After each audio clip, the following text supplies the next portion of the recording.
how does small business move forward in these historic times, especially when we're now starting to look past the pandemic, planning for what is going to be the new normal? Few people really can profess to know what the new normal is going to look like, but one who I think you're going to enjoy his perspective on what is ahead is coming to us from Wild Rose Country out in the province of Alberta. Now, Pete Baran is a friend of mine who basically operates under the consulting moniker of Alberta's business mechanic. And so, Pete, hello to you, and let's just dive right in. What do you think the new normal is going to look like as we start heading into the month of June and beyond?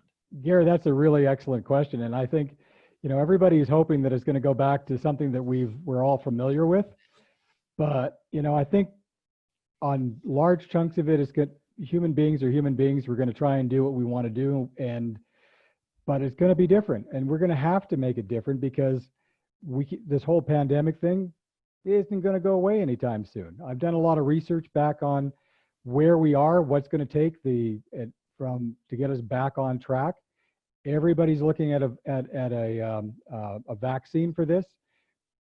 I will quote something out of Duke University from a couple of weeks ago. I said, we just wanted to remind everybody that COVID-19 is a coronavirus, and it's a coronavirus like SARS, like MERS, like those kinds of things. There are about 6 different coronaviruses that are known to infect humans. We have never, and this is a 0% success rate. We have never successfully created a vaccine for a coronavirus yet. So we're going to be dealing with this for a very long period of time. And we just got to get used to dealing with a new threat in the environment. And if we make the right adjustments to what we're doing, we can go back to something that resembles normal. But we have to do things that are going to protect ourselves in a way against a new threat to our economy and to ourselves. And we just have to think differently. And one of the things I so appreciate about your perspective as Alberta's business mechanic, you're a Fortune 500 survivor.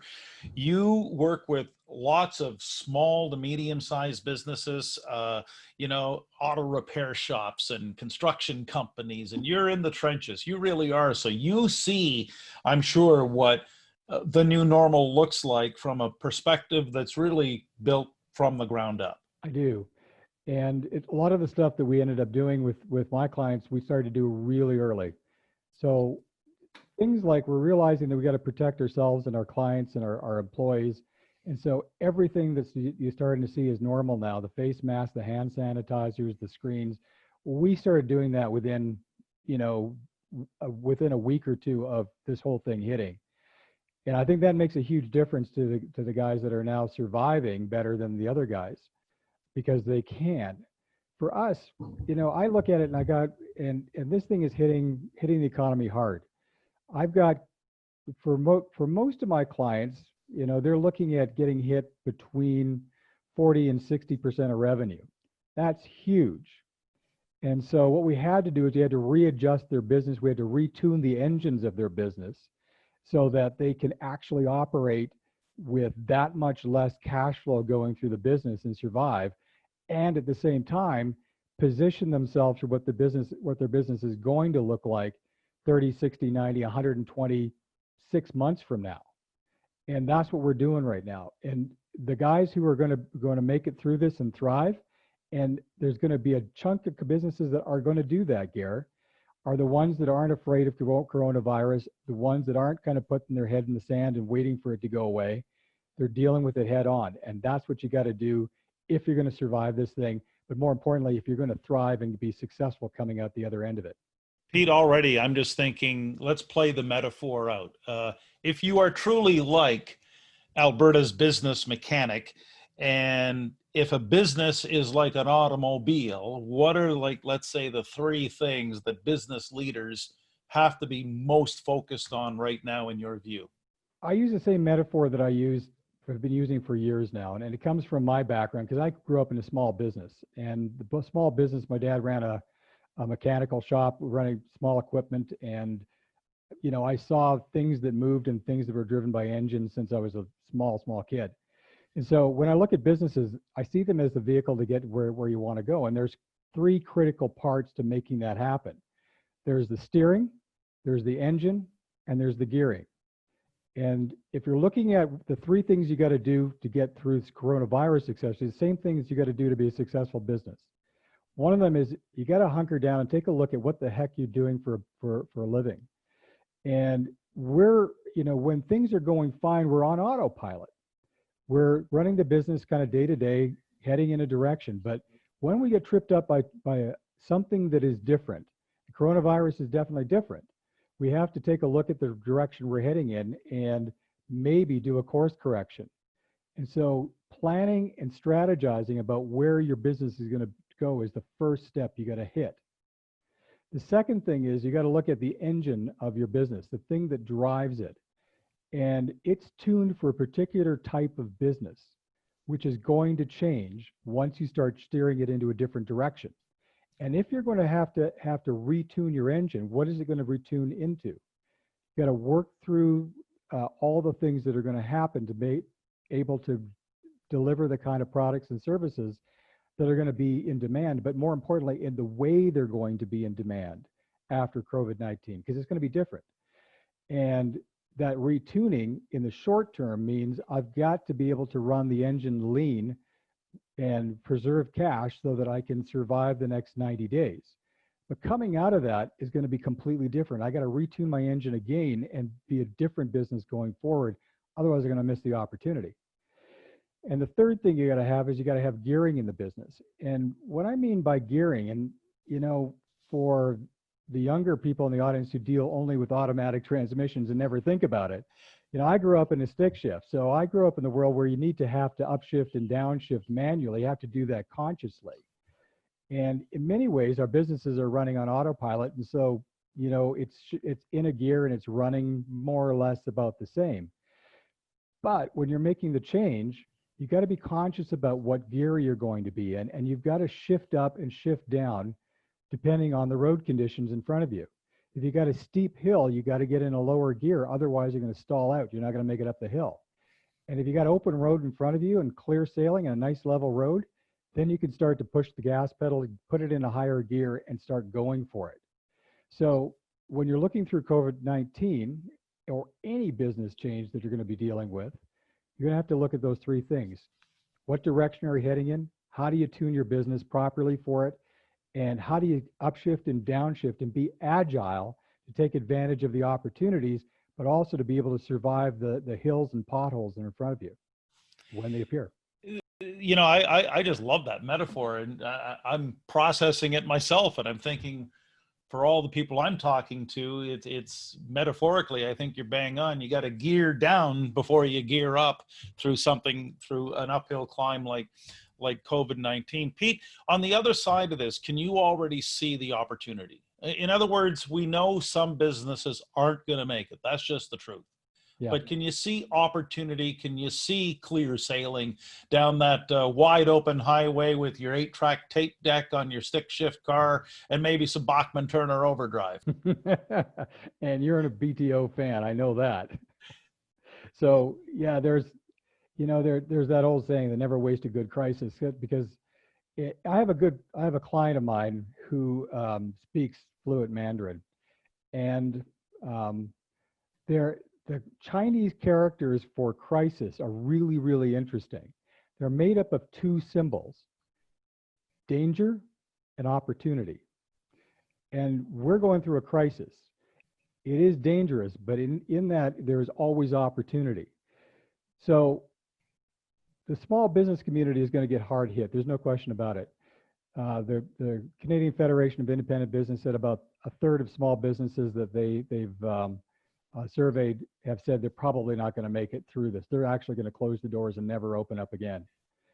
So that's sad. But there's also going to be the top end third that are going to be able to adjust and take advantage of of the opportunity in front of them and do well. Even if the economy is down, think about it. If the economy is down by 30%, which it's not going to be, It'll be down, but it won't be down that bad for that long. 30% of the small businesses are going to give up, shut up, and go home. That means immediately there's a third of the economy open for everybody else to be able to get at and have some opportunities with. So, you can either decide that you're going to succeed or you can decide you're going to fail. Either way, you're going to be right. So if you've decided you're not going to be one of those, the third of the economy that's going to fail, you're going to have to just buckle down and say, what do I got to do? I'm going to get it done. And I'm going to be one of the ones that are going to not only survive this thing, but I'm going to succeed with the opportunities coming forward. Now, what kind of opportunities are coming forward are going to come from a bunch of different areas. And if we take a look at what happened in some of the Great Depressions in the past, the biggest one happened about 100 years ago in 1929. Massive economic failure of world economy. A lot of people got hurt by that. But what people don't like to remember as fondly is that that was a time that certain companies became mega corporations. Certain organizations flourished during that time, took over the market, became so large they became a monopoly problem to the US government. So you were looking at what's happening at this time. We have a shift. And the thing that I believe is going to be consistent between 1929, the recession of the early 1980s, the recession of 2008, all of them, the people that failed were the people that were hanging on to old demand and old business models and hoping that they would go on for a little bit longer. The ones that have always done well in those times are looking forward, not backwards. They're looking forward to what the market is now going to ask a demand of them and quit resisting that demand and going for it. So in 1929, the automobile industry still took off. The buggy industry died, finally.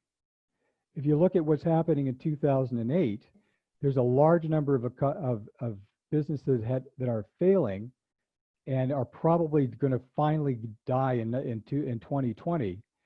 But at the end of the day, there are a whole bunch of online industries that have embraced technology, have gotten to the consumer in a completely different way, with completely different twists of their product. And those ones are doing extremely well. I dealt with a grocer in Toronto, a family grocery store with multiple locations, been around for decades and decades, and we're holding on to an old business model. And it was only through finally changing that business model that helped them to survive and thrive in the marketplace, realizing that what gets you here won't get you there. Whatever got you successful to this point is not going to create the success for you going forward. You're going to have to rethink your business and those opportunities. Opportunities with technology and different market structures, different ways to get to your client. And I know, Gary, you're very big on using technology and video and getting to people in a completely different way. That's the kind of thing that's going to make a difference going forward, not the old models, but the new models. If you take a look at something that has to do with healthcare, you may say, I'm not in the healthcare business, and you're wrong. It's going to be a massive driver for public demand for the next few years. I have a machine shop that is now making ventilator parts. He is now in the healthcare business. Never thought he would be 60 days ago. Now it's becoming part of his business. I've got a number of real estate brokerages who are all over health and sanitation, top of the line techniques to keep their clients safe from viruses and germs and everything else. 60 days ago, would they think that that was a skill set that they needed to have in a real estate brokerage to be successful? Not on your life. But now they're one of Calgary's experts in this field, and they're promoting the heck out of it, and they're doing well. You would think people aren't buying and selling houses during a pandemic. You'd be wrong. These guys are doing just fine, thank you. Pete, just before we wrap up, I have long have been of the opinion you are one of the sharpest business minds in the West. And I know that anyone watching, if they want to reach out to you, you'll gladly take their call. But before we wrap up, what do you think are the bigger, bolder questions that business leaders all over North America right now need to be asking? There's some really good questions they need to be asking themselves. And honestly, I think one of the key things is based on a very old kind of business proverb that goes back probably about almost 40 years now, but I'm going to tell it. And there's an old concept called the monkey trap. And in South America, the idea is that monkeys are part of the food chain in the Amazon basin. You can't get to them because they're high in the tree canopies. And so what the natives learned to do is to take a gourd and they hollow out the gourd. They attach the gourd to a tree root on the ground so it doesn't move, and they put some food in it, and then they back off. And they wait for the monkeys to come down out of the tree canopies, stick their hand in the gourd, make a fist, and then all the natives have to do is walk up to the monkey who's got his fist in a gourd he can't get out and club him to death. The question I think is really important for all business owners across North America is related to that story, is what are you holding on with a tight fist that you need to let go of? And you need to do that in order to survive. Because a behavior, just like with the monkeys, that got you here and got you surviving for as many years as you have, at the wrong moment, you have to let go. And that's the question I think I need to leave with everyone. Well, that's I love the story, and the metaphor is so accurate. By letting go, maybe that's how you move forward and faster and accelerate through what's about to come in terms of a new normal. So before we wrap up today, this is going to be the last week of these Monday to Friday business conversations, because as we approach the end of May and head into June, I really do believe that we're out of the crisis, we're out of the worst of it. And I do believe that business is starting to move forward with more confidence. And I so appreciate all the people who've been jumping on these calls, sharing their insights, like Pete Baran today. And again, hopefully some of these ideas will help you find ways to lead together better, and so we can all emerge stronger when we get to the other end of this. Thanks for watching.